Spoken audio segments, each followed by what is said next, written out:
Hi, I made tea for the first time last year and I'm going to explain to you how I felt and how I did it. So, first off, I am Jordan and I am a tea lover, and my goal in life is to share tea information and culture with people. So with that, I try to seek out tea adventures, and that's primarily what this page is, this YouTube is. But also, I also have Instagram that I post more on as well. So please check that out. In this video, I'm going to explain I made white tea, oolong tea, green tea, and black tea this year. And when I say made, I processed it in a factory. So, why and how did a common person like me process it in a factory? I was so fortunate and I got accepted into a program, internship with Obubu Tea Farm. And this is an amazing tea farm. If you're interested, I'll link it down below. But I was interned there for 3 months last year in 2024, and I went there in April and I left in July. With this, I had 2 harvesting seasons that I was a part of. So spring harvest, which is the high quality teas and first harvest of the year, and then summer harvest, which is the middle harvest, because there's 3 harvest seasons for Obubu, and a lot of tea farms also has 3 harvest seasons. Now, when I was there, I was an intern. I primarily was the intern that was farming a lot and processing tea a lot with someone else. Interns usually don't process the tea without help, or they usually man the steamer in the factory. So this was what I usually did. I manned the steamer. Throughout the year, throughout the 3 months, the harvest season, I was constantly in the factory and constantly in the tea fields. And with this, I was more comfortable in the factory than normal people, than normal interns. I think I would spend 3 to 4 days in the factory a week, which in the factory and in the tea fields a week. And honestly, I loved it. And I would just be watching when I was waiting for the steamer for me to fill it back up. I would just be watching how the staff members and the owners of the Obu Tea Farm were processing, and I enjoyed it. I'm a watcher. I have to watch someone to do it, and then I could do it perfectly fine, usually. Because of this, let's start on what I actually started processing. So the first ever time I was in the tea field, I had the opportunity to go to the staff and intern member tea field. So this is a tea field just for staff members and interns, and not the lead farmer. Now the lead farmer, of course, Aki-san, he is also the owner of Obubu. He has so many tea fields that he's working on, and this one is tea leaves on there to make it natural tea leaves, so organic tea leaves, and a lot of different things. And it's also the tea field that a lot of the interns and managers and staff members practice farming on. So it's definitely not as kept up and neatly rolled rows as Aki-san's, but it is a wonderful place. We had a little bit of joke going on with my fellow interns that it was my home, because in the beginning of the season I was there every day and I loved it. With that being said, the first day I went to the tea fields, actually the first time I ever went to the tea fields was there, and we just shaded all the tea fields. I would explain shading later in a different video. I have a blog post down below also explains a little bit about it, but we shaded, and then the next day I came back to that tea field and I harvested the first harvest of the year, and that was so exciting. We harvested the unshaded part and we were making oolong, and that was so exciting. It was the first time I used the harvesting machine, first time I was in the factory, first time I was doing anything basically, and it was just such a fond memory for me. We were having fun in the tea field, guessing how much the tea weighed. All of us were off. But yeah, it was a very fun experience. And when we got back to the factory, we laid the tea out. We were making oolong, so oolong is semi-oxidized. So oxidization is when you bite an apple and it becomes brown. With tea leaves, green tea is not oxidized. Oolong is medium oxidization, so it can lean towards green tea, and it also can lean towards black tea, which is fully oxidized.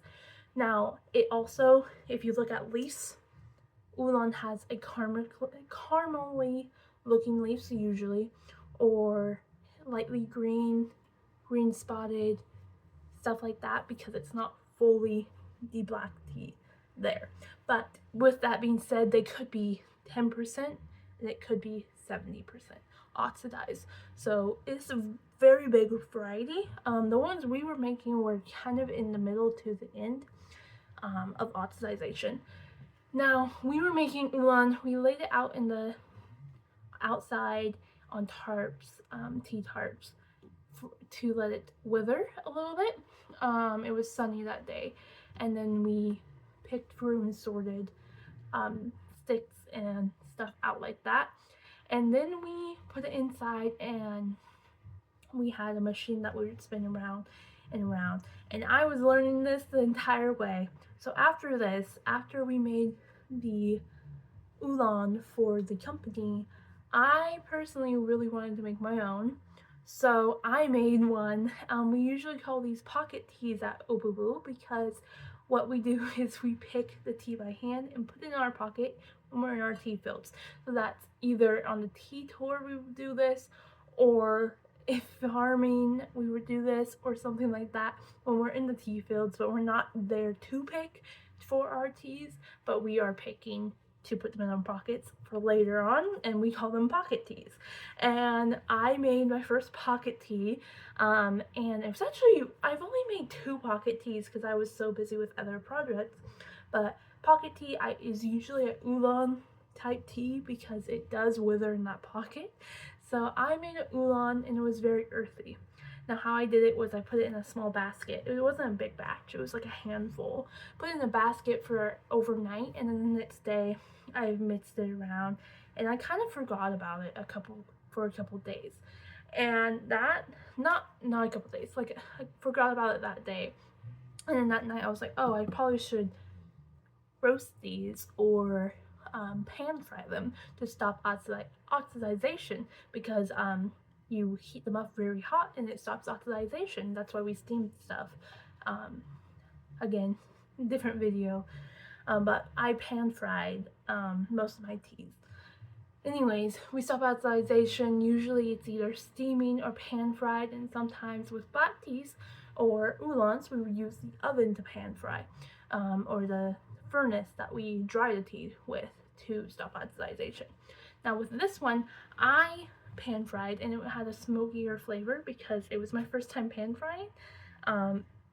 I made one hand-rolled, hand-picked tea before that was pan fried, but that was a whole entire group function at Obubu as well, and that was another tea, another different day, another different function that was completely different than me personally doing it by myself. So it's not gonna be in this video, but I pan fried it and I tried it, and it was very smoky, and then it made us very tired.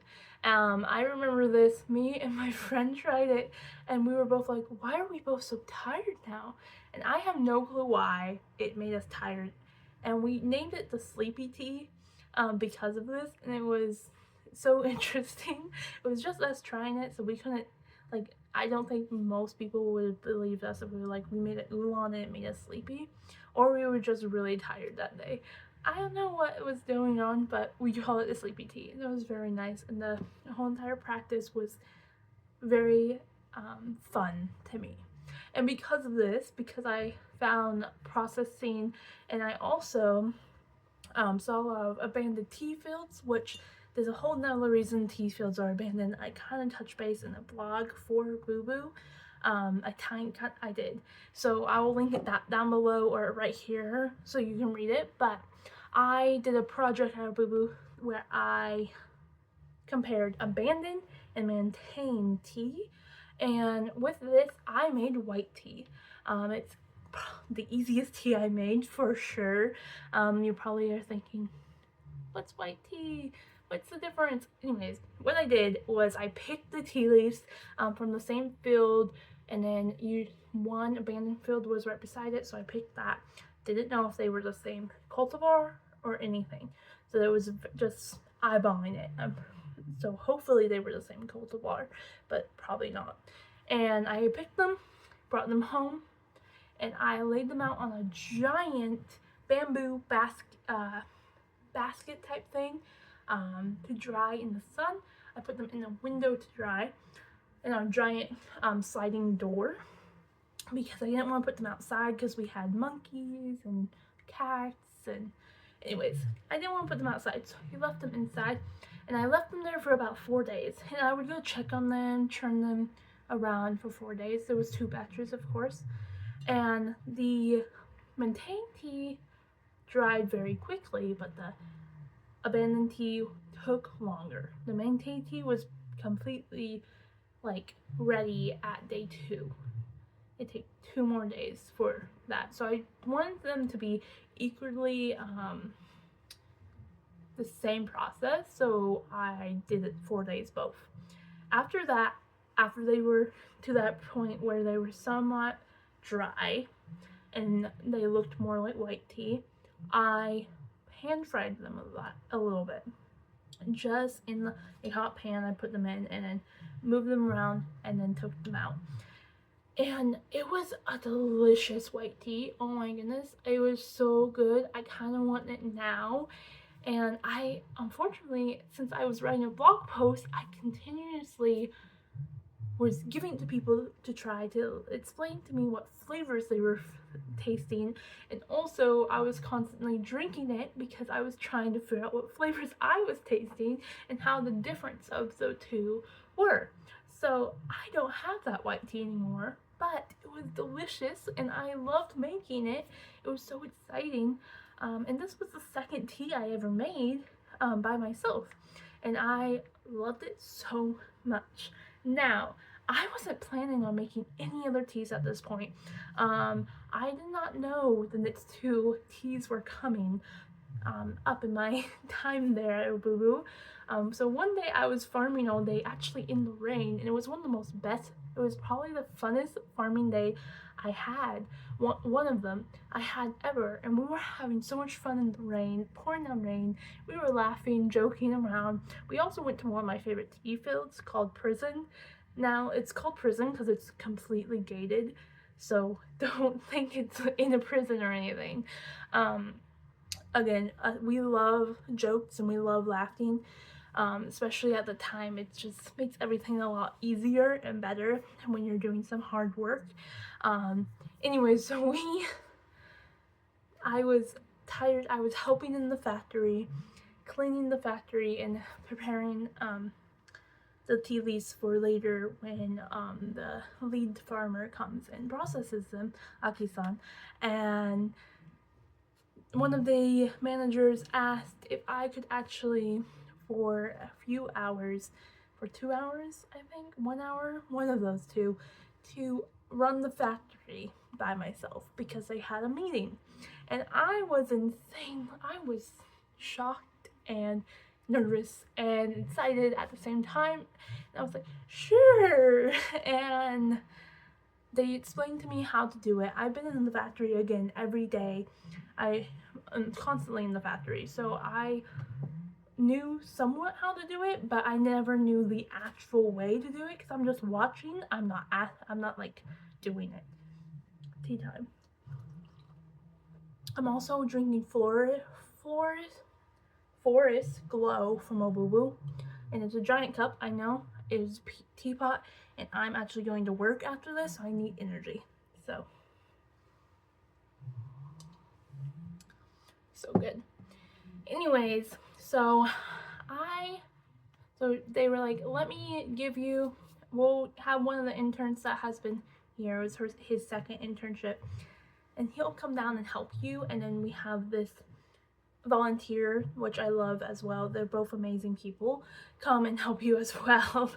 And honestly, and then the intern gave it, he was like, I've never done this before. And I was like, okay, great. None of us have done this before. Let's make sure we're doing this right. I just got taught how to do this 2 seconds ago. So let me do this. And I was doing it and I was very nervous. And I wish I had more photos of me doing this, but I was very nervous. I have a photo of me doing the same motion, but it was more of not my judgment, and it was more me helping someone else. So they told me exactly where and how to do something, and they were right there. This was not anyone there that knew how to do it. I was the only one that was trained on it. So I was like moving it down. And the thing with tea is on the shaping machine in Japan, because they like the needle shape, tea can get really powdery if you leave it in there too long, or if you leave it on certain modes too long. You don't want powdered tea with this type of tea I was making. Of course, matcha is powdered, but that's a completely different thing. You don't want powdered tea in this point of the process. And I was so nervous of making powdered tea. Luckily, most of it was pretty good. We survived, and it was good tea. I love the shape. I was so proud of the shape, and I was so proud of it. Tastes like it should, and the shape was like it should be, and it was fine. I was perfectly fine, but it was the most nerve-wracking and probably one of the best experiences I had there, and I was so happy that they trust me so much to do that. But yeah, that was amazing. And then after that, that was green tea. It's a type of green tea made out of bancha. So bancha is the mother leaves of the tea plant, and we usually make Obumu made hojicha and genmaicha out of it. So hojicha is the roasted green tea, and then genmaicha is green tea with mochi popped rice in it. And that's what we made. That was what I was making. And then now, the final tea I made was black tea. And this is something that interns are allowed to make in the summertime and in the autumn, because that's when they aren't using the tea. They can have more available tea for this during this time. And so what we did was, me and my group of interns learned how to make black tea via George, and he explained a few things, and then we went to the tea fields. We had a volunteer, and he came and helped us harvest. And this day, actually, we weren't allowed, so interns aren't guiding the harvester, we're just holding it. And then we're also in the factory, we're usually just doing steamer because we're interns. That day we actually got to move the harvester by ourselves with another intern, and we would take turns doing it. And it was just so fun, and it's an amazing experience. And then after that, we harvested a lot. We harvested so much, and we actually all got 20 kilograms of tea each, and that's pre-dried tea. And 20 kilograms, try to put kilograms to pounds up there. It's a lot of tea, and it's so much tea, and we were overwhelmed for a little bit. At first, we tried to sort the tea. Now, we were doing it in the middle in July, so it needed sorted. We tried to organize this, but 20 kilograms is a lot. We had some of our fellow interns, Kohai interns, we were senpais at the time, help us, and we gave up. After that night, I gave up. I think the other one still organized some, but I gave up because I had too much tea. I think I actually had like 25 kilograms, or it was not just 20.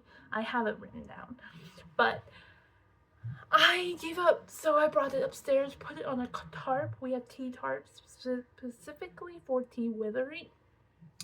I brought it upstairs because we have a different area upstairs that can be climate controlled, and I put my tea in little piles like this. And The reason I did this, my theory behind it was I need air in the bottom, and I had so much tea, and we had 4 different tea batches going on at the same time that we couldn't all use the things we wanted to use, so we had to adapt to what we had. And I had a tarp, and I gave all of the withering bins to my fellow interns to use, and then I laid them out like little piles, little mountains. I think there was like 8, and every few hours I would go and flip them, and then at night go and flip them. This was a 3-day thing. I went and flipped them, and then I flipped them every like 2 hours, 1 hour, and then at night I decided to not flip them. I decided that I needed sleep. So I actually went to bed, and right before bed I went out and flipped them, and then I went to bed. I actually had a bad dream about my tea just being awful. And we actually had a conversation about this with a staff member before, and he was saying like how he had sometimes dreams about his tea turning bad, and I was like, oh no, that's sad, like, are you stressed? And then I had a dream about my tea going bad, and I was like, I honestly thought this was just a unique thing to him, but no, it's a thing, just because it's like you want it to be so perfect, and it's like your first time ever doing it, and it was crazy. And then the next morning I would wake up throughout the night thinking of my tea. It was like a child. It was like my baby. It was so crazy. It's like I'm a new mom. And I was thinking of my tea, and I almost went out to the factory and moved it around, but I didn't. I went back to bed. And I woke up in the morning, and before I had my tea or breakfast, I made my tea, and I had a mug, and I walked out to the factory, and I flipped my tea again, and I smelled it, and it smelled like banana bread, and I was like, oh my gosh, this is so good. I was making banana bread before, like I always make banana bread. If I have bad bananas, I make banana bread because it's so easy. And I'm smelling it, I'm like, this smells like banana bread, oh my gosh. And another thing is my tea, we got to name our teas, and I named it Cha Cha Cha, Cha Cha Cha. And anyways, cha means tea in Japanese and also Chinese. It's just another word for tea. And it smells like banana bread. And then we smelled other ones, and they smelled different. And yeah, it was really sweet. A lot of this in this practice, I actually use my nose. And that's something that people don't understand. Like, there's different ways to see if a tea is ready. With green tea in our factory, in the Obubu factory, we don't have sensors, we have our hands. So we would know by the feel. In my experience with, by the feel, and that's what I knew, by the feel of tea is what I knew by.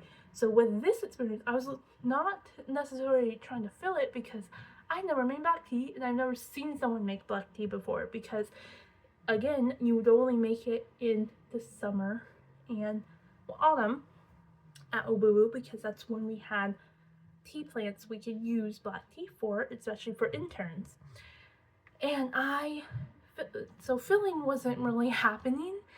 With the withering, I tried to fill, and it didn't feel like it was withered, because I knew the withering from the oolong.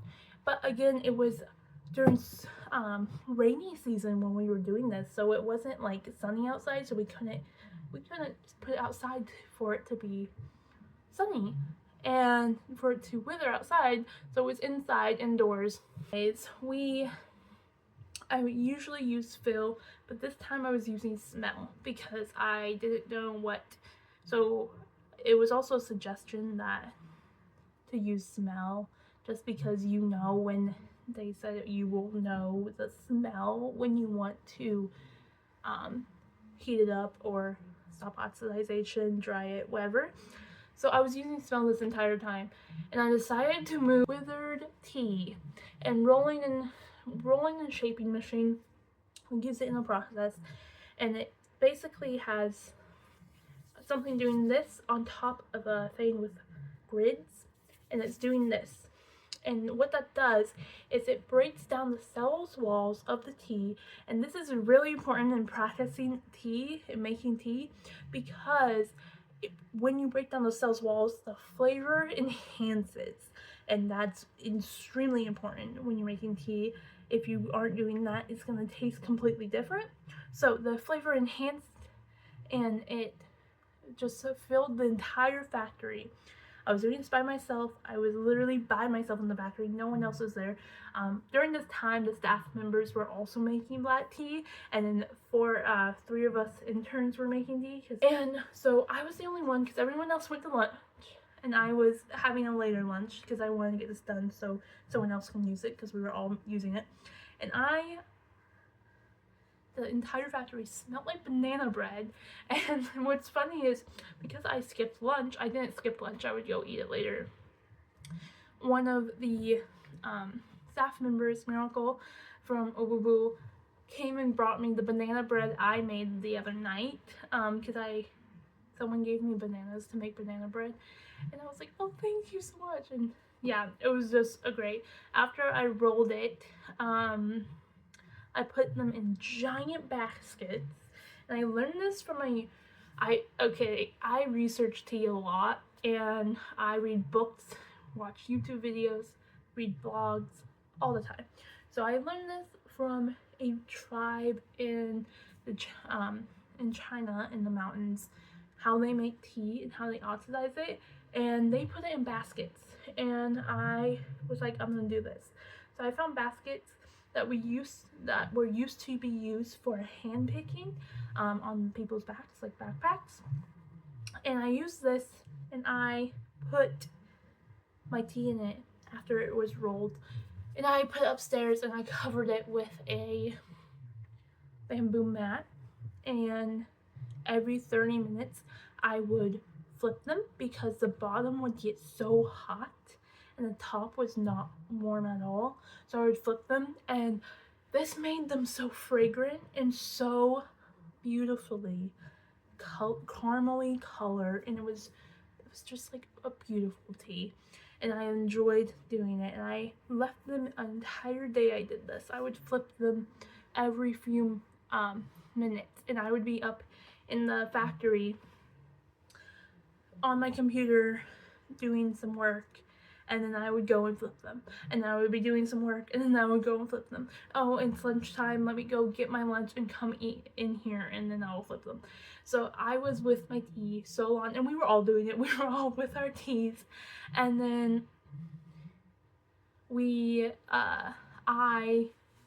overnight, that night, I laid them out in our cooling bins, and just so they can be spread out. And then the next day, I woke up early, put them back in a basket, because I did it in the cooling bins because I wasn't gonna wake up every 30 minutes to flip them, basically during the night, and then in the basket during the day. And this day I decided to stop oxidization, so I think it was an 18-hour oxidization. And what I did was I put them in the basket and put them by the drying. We use a shelf dryer, so it's like this, imagine this, but giant, and drawers, so it kind of looks like a dresser, but it's actually a furnace.